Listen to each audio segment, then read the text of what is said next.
underwear, they would pull it up and have the trouser down. And I have seen that is coming back. I don't know where it is coming from. And in the midst of financial struggle, the parents of this guy here struggled to take him to school. And by God's grace, he was able to go to Form 1, pass his Form 4 exams, go to Form 5 and 6, get admitted to the University of Nairobi, and get a job. And through hard work, praying to God, being focused, became a district officer in the government, worked hard, became an assistant secretary, continued working hard, became the personal assistant to the head of public service, Professor Philip Mbithi, continued working hard and being focused and praying God, became personal assistant to President Uhuru Kenyatta when he was the leader of official opposition, continued working hard, became a successful businessman, let alone sought for office, became a member of parliament, and today, by God's grace, is the Deputy President of the Republic of Kenya. It is possible. It is possible. And I want to give you a few tips in leadership, because I want to invite you to become leaders. I'll be introducing to you at the end of the lecture a few young leaders I've come with here. And why the President and I have agreed that we need to do a little bit more in mentorship. It was our desire to mentor our young leaders who are elected. But we decided that is not enough. Kenya is too huge. There are too many young people with potential for leadership. And if we just concentrate on mentoring the elected leaders, we miss a point. I have today begun here in Murang'a University a long journey across our institutions of higher learning in the entire country to try to attempt to mentor our young people to become the leaders of this country. First and foremost, in whatever sphere that you aspire to lead, there are a few things that are a must. One, you must be God-fearing, because those that you lead want a figure who carries with him or her the attributes of mercy, the attributes of understanding, the attributes of empathy, the attributes of being forgiving. And that comes with those who fear God. Number two, the Bible tells us that you must respect your parents, your father and mother, so that the Lord can bless you. There is no way you'll be a leader of any shade in this country, in whatever sphere, when you don't respect your parents. People look at you the way you treat your parents. Anytime, even here when you have your elections for student leadership, I've seen the president here. You study that person. If that leader has no respect for his parents, that leader who aspires to lead will not get the favor of the people. And by parents, it does not just mean your biological parents. You must respect people who are the age of your parents. You must show respect to your elders. You must show respect to your seniors. You must show respect to your professors and your lecturers. You must show respect to members of the subordinate staff, because it all boils down to respecting your parents. In an African setup, anybody, the age of your parents is your parent. And that is very, very important attribute in leadership.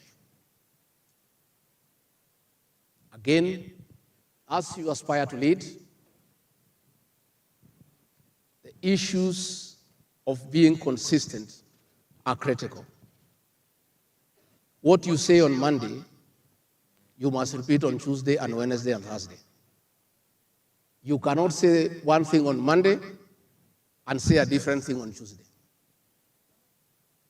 Your word must have value.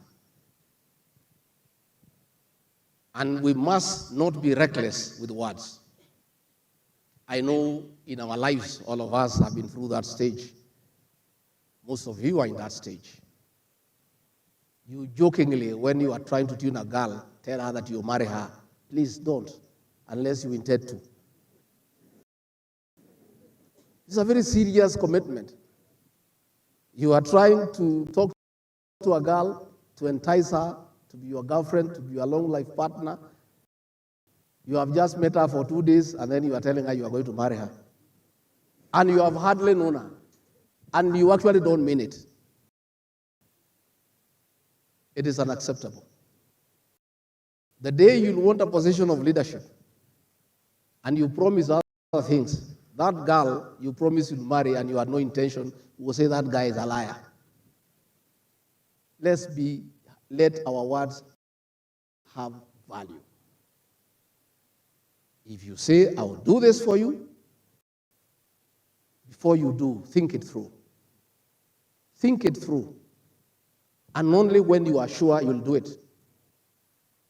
When you are sure you will deliver on that promise, then go ahead and pronounce yourself. Matters integrity. The preparation for leadership is based on integrity. If, when you are in primary school,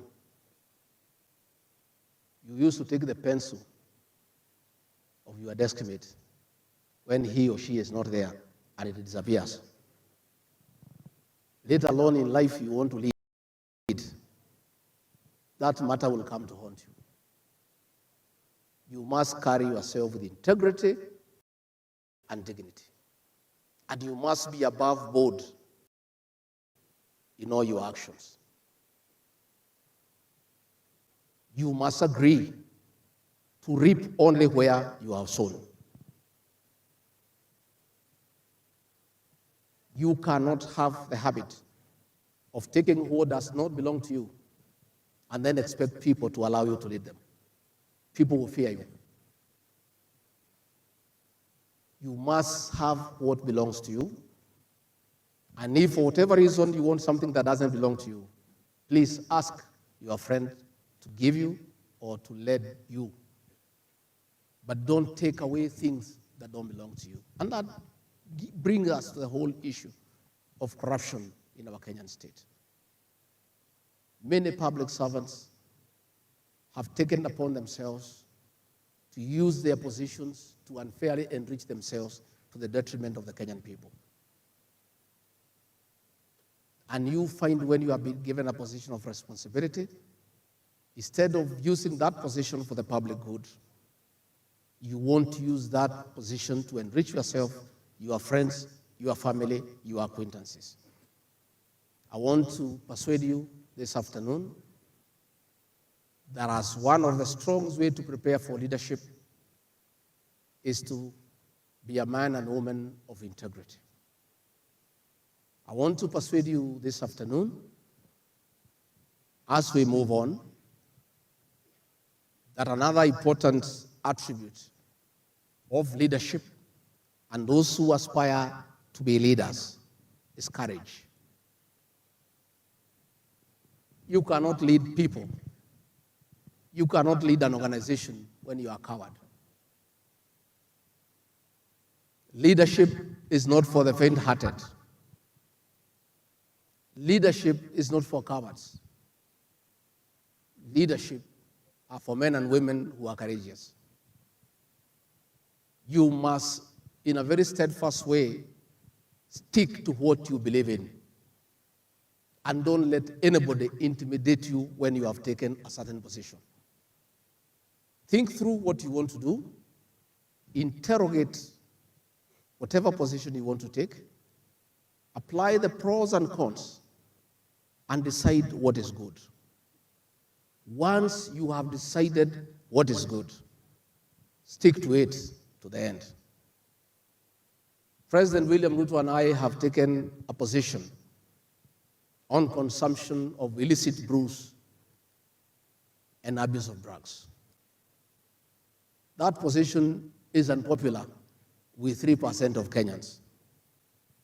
And they shout very loudly. And they have a lot of money and a lot of resources. Drug barons are very strong people.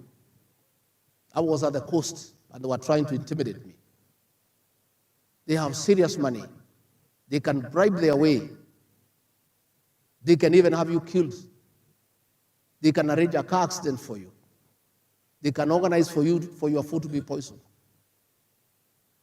But once you take a decision that you have applied your mind, that it is the benefit of the Kenyan people, is to the benefit of mankind, be a courageous person. Defend what you believe in courageously and publicly take a stand that this is my stand and nobody can intimidate me from that stand. That way you gain respect, you gain admiration. And any time you pronounce yourself on another topic, you are believable. But if you take a position in the morning on a certain matter, then you are confronted by 3-4 comrades in the afternoon. And you are told, wewe, utakutana na sisi. Then you change your mind. Your journey to leadership is curtailed because nobody can take you seriously. I want to urge you, comrades, that the word focus is a very important word.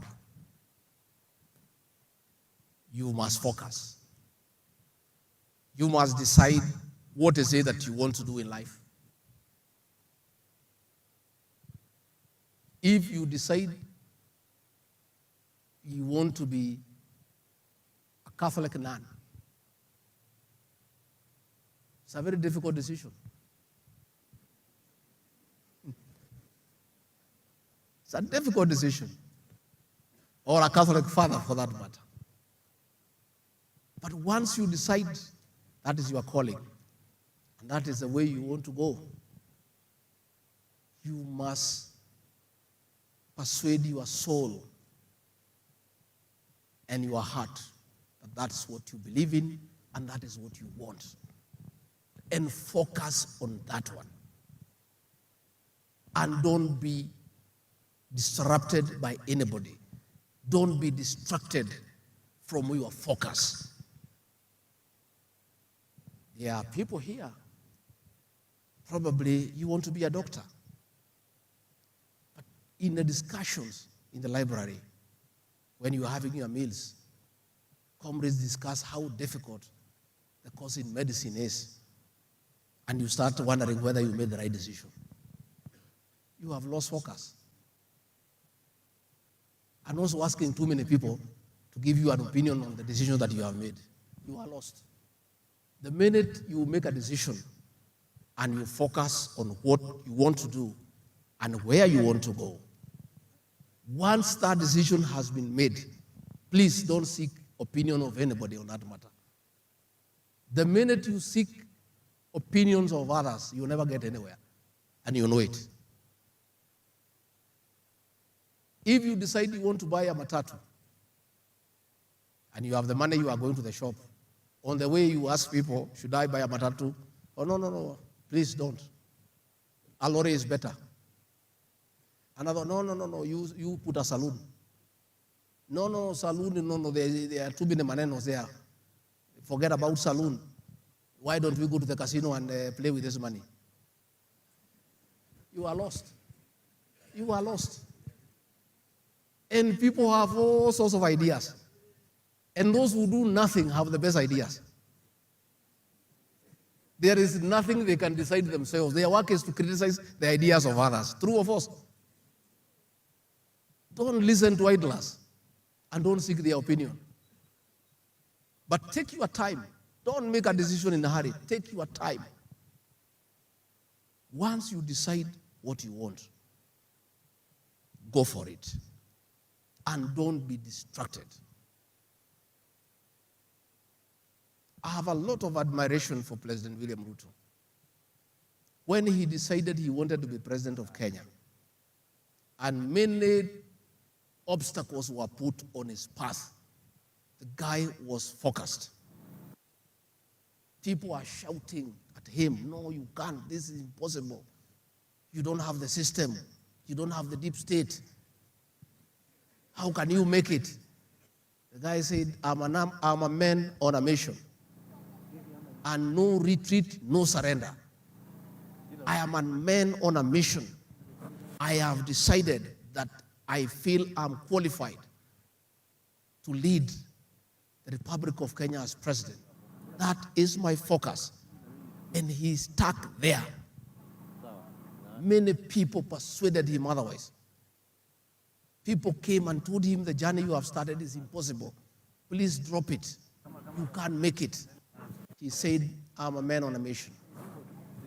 And by being focused, by sticking to the script, today, William Samoei Ruto, son of a peasant, is the president of the Republic of Kenya.